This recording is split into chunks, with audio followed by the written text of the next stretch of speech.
E aí pessoal, esse é o Senna TV e hoje a gente vai falar como se forma um grande campeão.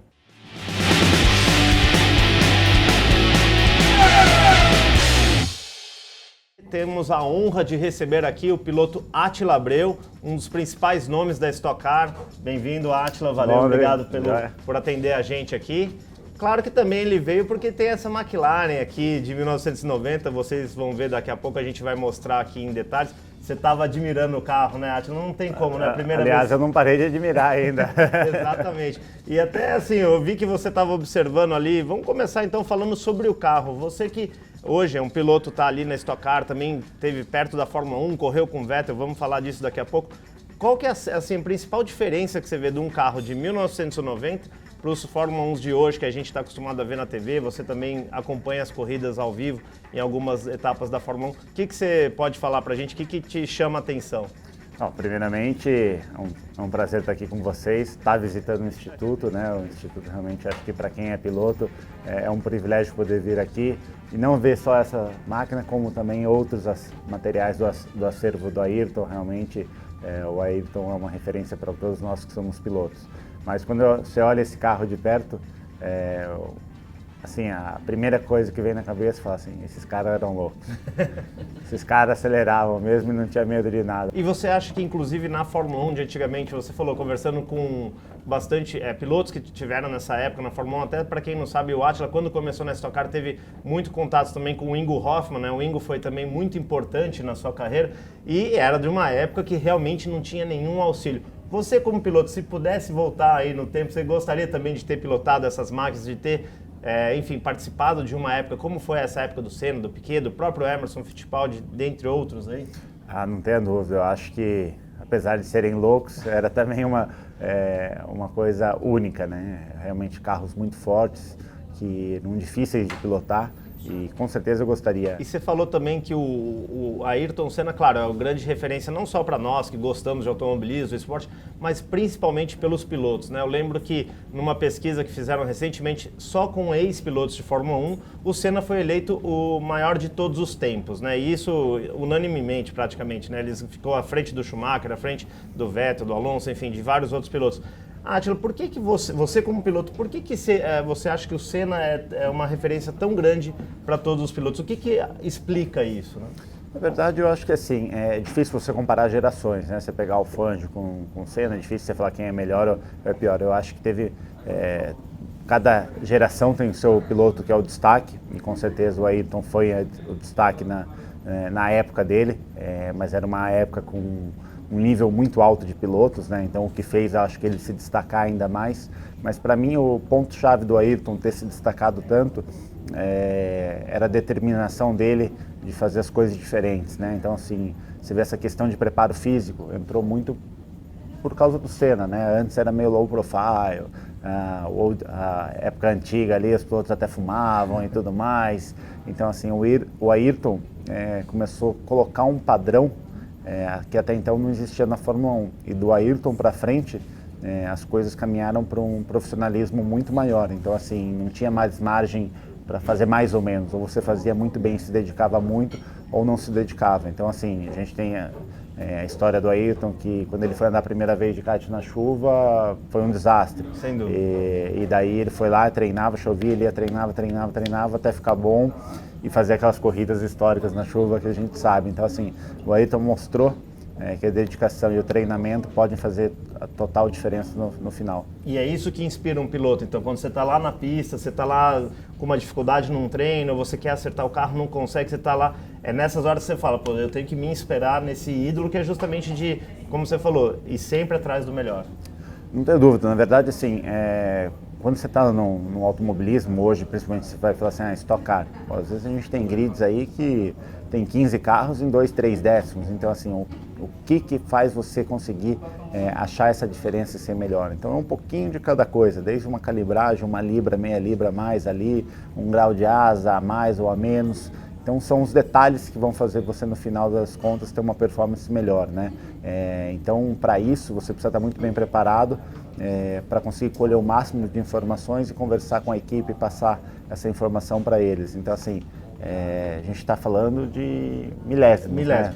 Não é uma respirada nossa aqui, já passou. Já foi 3, 4 segundos. É que nem aquela vez que você perdeu no kart, lembra? Não, eu do Átila aí, depois a produção vai ver, eu só tive vitórias contra o Átila. Só que, claro, o meu tamanho e o tamanho do Átila, né? O lastro faz um pouco de diferença, né, Átila? Agora, eu quero ouvir, eu já, na verdade, ouvi, mas vou compartilhar com vocês, eu não canso de repetir pro Átila contar essa história. Como é que você ensinou funk brasileiro, que, né, esse hit que foi naquela época, para o nosso glorioso Sebastian Vettel, e parece que o Vettel cantou o funk.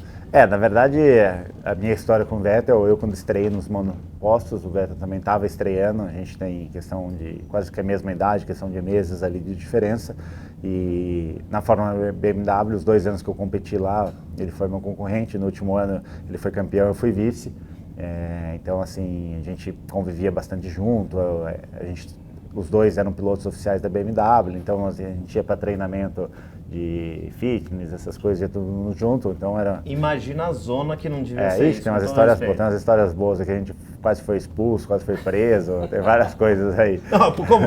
Não, conta, o momento é esse, a gente quer ouvir. Na verdade, quando a gente fazia parte da Mercedes, esse campeonato da Fórmula BMW, ele tinha começado na Alemanha, um campeonato que na época estava crescendo muito. Você tinha um campeonato de Fórmula Renault, que era o auge, e o BMW começou a crescer muito. E eles fizeram a divisão da Fórmula BMW inglesa. E aí a gente foi para a Itália fazer um camping de treinamento fitness lá uma semana, mas naquele hotel 5 estrelas, tal, um negócio chique, a gente com 15, 16 anos de idade.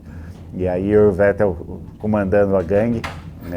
E eram aqueles hotéis de 1.200 e qualquer coisinha, sabe? Uns negócios rústicos. Tudo medieval, antigo, coisas assim super... que imagino que vocês não fizeram nada, né? Não, na verdade aí a turma da Alemanha, do campeonato alemão, estava num bloco e o inglês no outro. E óbvio que daí já era motivo para rivalidade. Terceira Guerra Mundial. E aí a gente começou fazendo nesse hotel uma guerra de papel higiênico molhado. Nossa. E aí a gente no segundo andar, os caras no segundo andar atacando, tal, aquela guerra, papel grudando na parede de um lado do outro. Eu falei pro Vettel, se a gente subir um andar acima, a gente consegue ter uma posição privilegiada para fazer o ataque. Pensar em estratégia, hein, gente? Então a gente subiu, foi pela escada, a porta estava trancada, a gente arrombou a porta, uma porta de madeira, para conseguir entrar. 1200 e pouco antiga. E aí fizemos lá o ataque e tal, conseguimos ter uma vantagem. E aí no outro dia veio o diretor da BMW e... Aí, tá vendo? Então na verdade foi por isso, né? Não foi a altura não, agora a gente descobriu a história, né? Bom, se ele absolveu você absolveu o Vettel também, né? Absolveu. A gente era exemplar dentro das pistas.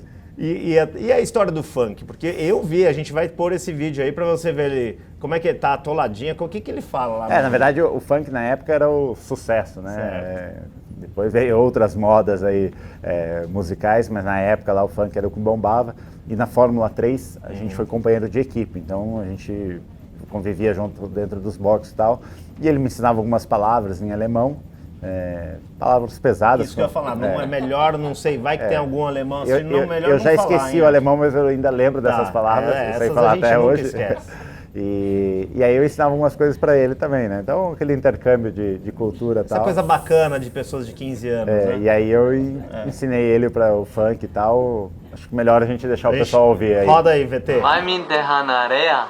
Não, vou atolar. Até que canta bem o Vettel. Leva jeito, eu achei que leva jeito. Leva jeito. Eu achei que o professor é muito bom. Você ouve muito funk ou não? Ouvia na época. Hoje eu estou mais contido. Né? E eu queria relembrar uma outra prova que eu também lembro que você estava com o capacete do Ayrton Senna. Você correu, fez uma homenagem aqui ao Instituto Ayrton Senna. E claro, ajudando também nas campanhas, sempre para ajudar a educação aí das crianças no Brasil. E eu imagino que deve ser um peso, né? Você correr ali com o capacete do Senna é mais ou menos como um jogador de futebol vestir a camisa da seleção brasileira, né? Essa ideia surgiu de uma parceria da Pioneer, que é meu patrocinador, junto com o Instituto. E o Instituto me deu essa honra, me concedeu essa honra de poder fazer uma corrida com o capacete do Ayrton, com uma réplica. E aí no final, depois da corrida, a gente pegou esse capacete, eu assinei ele e a gente pôs ele num leilão do Instituto, ajudando a arrecadar fundos, né? Então acho que foi uma ação muito bacana e que sempre que possível eu gostaria de repetir, não usar o capacete, mas sim por ajudar o Instituto, porque eu acho que, como o próprio Ayrton disse, se a gente quer mudar alguma coisa é pelas crianças que a gente deve começar, né? Mas vou te dizer que eu achei legal na época, a gente conseguiu a ação, mas quando eu vesti o capacete, legal, o capacete você usa por dentro. Quando eu entrei dentro do Stock Car e olhei no retrovisor aquelas faixas, a parte amarela, verde e azul, É de arrepiar. falei, vamos ter que fazer uma volta boa agora. Tem que honrar, né? Tem que honrar o mestre aí. Então, quem sabe, ó, a gente pode ver aí, de repente, uma outra homenagem vindo aí também agora com a Shell Racing, que a gente sabe que é uma parceira também do Instituto. Vamos ver se de repente vem uma surpresa também. Verdade. Na próxima etapa vai ser dia 22 de maio em Goiânia, que é uma pista também que a gente sabe que já recebeu o Corrida do Milhão. Então é uma etapa especial para vocês, né, Átila? Eu gosto bastante da pista de Goiânia. Eu acho que a pista de Goiânia é uma pista que ficou esquecida no tempo. E aí a pista passou por uma completa reforma. Ficou uma dos melhores autódromos do país. Sempre que a gente tem corridas lá são bons pegas. O público na cidade comparece bastante, torce, é apaixonado por corrida. Mas o autódromo em si ficou muito legal e eu acho que eles acertaram no modelo, porque eu já fui outras vezes para Goiânia sem ter corrido Stock Car. E passando lá na frente eu pude observar que eles fizeram daquilo uma atração para a cidade também. Então, durante alguma parte do dia de manhã ou final do dia, as pessoas podem caminhar, correr, andar de bicicleta no autódromo. E aí eu acho que isso é legal porque traz a população mais próxima para o autódromo, e o autódromo, que geralmente está numa área muito grande, começa a ter uma utilidade pública, como se fosse um parque, e todo mundo aproveita ele, né? Então, o trabalho feito em Goiânia acho que é exemplo para todo mundo. E você, agora eu quero ouvir como você, como fã de automobilismo, quando foi a primeira vez sua no autódromo e qual foi a impressão, o que você sentiu aí de diferente? Então, eu nasci em 87, meu pai sempre foi um cara que gostou muito. Eu também, eu nasci em 87. Você nasceu em 87? Um pouquinho, inverte aí o número. O endereço da maternidade é 87, né? Deve ser. E na verdade, assim, meu pai sempre gostou tudo, mas nunca teve a possibilidade de correr, mas gostava de carros, é apaixonado por carros como todo brasileiro. E aí o Senna no seu auge, todos os brasileiros acordavam de madrugada para assistir as corridas. Em 94, quando eu tinha 6 anos, estava para fazer 7, né? Naquele ano, meu pai me levou para assistir a corrida. Lembro que eu fiquei muito bem dentro do S do Senna ali. Nossa, demais, hein? Para mim foi assim, realmente assim, queria ver quando passava ali o caminhão com os pilotos ali, o desfile dos pilotos, de ficar grudado na grade para tentar ver o Ayrton. Para mim, assim, era quem eu fui lá para assistir. E aquela corrida em si, o Ayrton estava na frente, quando ele roda, e o Schumacher, depois que o Schumacher passa ele tenta alcançar, ele roda também, já mais para o final da prova. E eu lembro quando ele roda, eu falei para o meu pai assim, vamos embora. E não terminei de assistir o final da corrida, né? Muita gente, aliás, né, aconteceu isso. Então assim, mal saber o que seria aquela última oportunidade que eu teria de ver, a primeira e última oportunidade de ver o Ayrton correndo pessoalmente. Você, naquela época, não pensava ainda em ser piloto? Não, na verdade eu fui ter algum envolvimento com o automobilismo um ano depois, e comecei no automobilismo por outros motivos, assim, aleatórios, obviamente que sempre gostei, mas não passava pela minha cabeça, ainda mais que eu estava para fazer 7 anos de idade, de ser um piloto. Então, depois que eu comecei realmente a me envolver com o automobilismo, os contatos que eu tive com as coisas do Ayrton, acho que os ensinamentos que ele deixou, o legado que ele deixou, foi todos através de vídeos, experiências e tudo mais, né? E aí quando você começa a ir um pouco mais a fundo e começa a ver a história dele, você realmente vê que era único. Então assim, fico triste por não ter tido a oportunidade de ter assistido ele por um pouco mais de tempo e tal, já envolvido com o automobilismo. Com certeza seria alguma coisa diferente. Mas eu tive a oportunidade, alguns anos depois, numa ação na fazenda do Ayrton em Tatuí, de a gente andar de kart lá no cartódromo que ele tem. Alguns pilotos fizeram uma ação lá, eu inclusive fiz uma barbeiragem, caí dentro do milharal lá com o carro do meu pai. Eita, nós!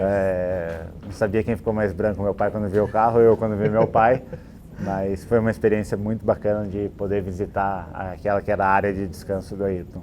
E a gente sabe que você também, no convívio aí com o que você falou do Hamilton, com o Vettel, correu lá fora no exterior. O Senna é admirado tanto no Brasil quanto no exterior, né? A gente às vezes tem gente que fala, porque ele é só admirado no Brasil. Nada disso, né, Átila? Os pilotos do exterior, você vê o Hamilton, o Vettel. O que você vê lá fora também? Eu acho que sim, a admiração por Ayrton Senna, ela é mundial, inclusive de outros pilotos e tudo mais. Todo mundo sabe realmente reconhecer a potência e o talento que foi o Ayrton. Eu acho que depois os brasileiros, os japoneses são os mais aficionados pelo Ayrton, mas lá na Europa também, realmente assim, todo mundo que você fala, ou quando eu cheguei para andar lá, eu acho que a visão dos brasileiros como piloto mudou depois do Ayrton, sabe? A gente começou a ter um respeito muito maior de falar assim, pô, o cara é brasileiro, o cara é bom, sabe? De dizer aquela... Talvez se eu fosse um chinês, chegasse lá com o mesmo talento, não teria aquela primeira impressão. Quando você chega e começa a ter alguns resultados e a pessoa vê que você é brasileiro, automaticamente remete com o sucesso do Ayrton Senna, e isso ajudou, acho que muita gente depois a trilhar o seu caminho, a chegar na Fórmula 1, né? Ou tentar chegar nesse caminho. Acho que o Ayrton deixou um legado de abrir portas e facilitar um pouco a nossa vida. É difícil falar de uma corrida só, pode até falar de várias, mas que você tenha visto do Senna, mesmo em DVD, que você não tinha idade para isso, mas que você viu, essa corrida realmente, como piloto, o Senna foi espetacular. Eu acho que tem muitas, né? A gente pode começar a corrida da chuva, onde ele ultrapassou meio mundo na primeira volta. Eu acho que tem as finais ali com o Prost também.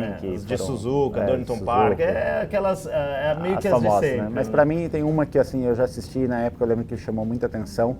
É uma corrida que ele não tem o sucesso. Eu acho que para ele também foi um marco muito difícil, que é aquela corrida em Mônaco que ele está...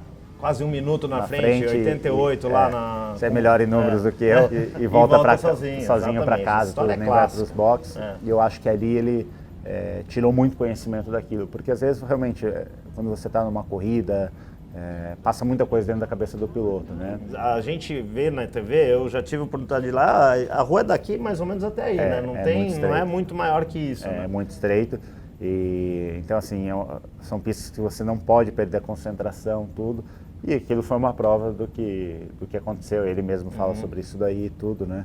Mas eu acho que para mim aquela corrida é uma corrida histórica, porque eu acho que ali foi um divisor de águas para ele também como piloto crescer profissionalmente, né? Então você vê, até o próprio Ayrton já teve seus momentos ali difíceis, né? Difíceis. E soube aprender disso, tanto que não é à toa que dali ele ganhou 3 títulos, né? Então até então ele não tinha ganhado nenhum e depois daquele episódio 3 títulos.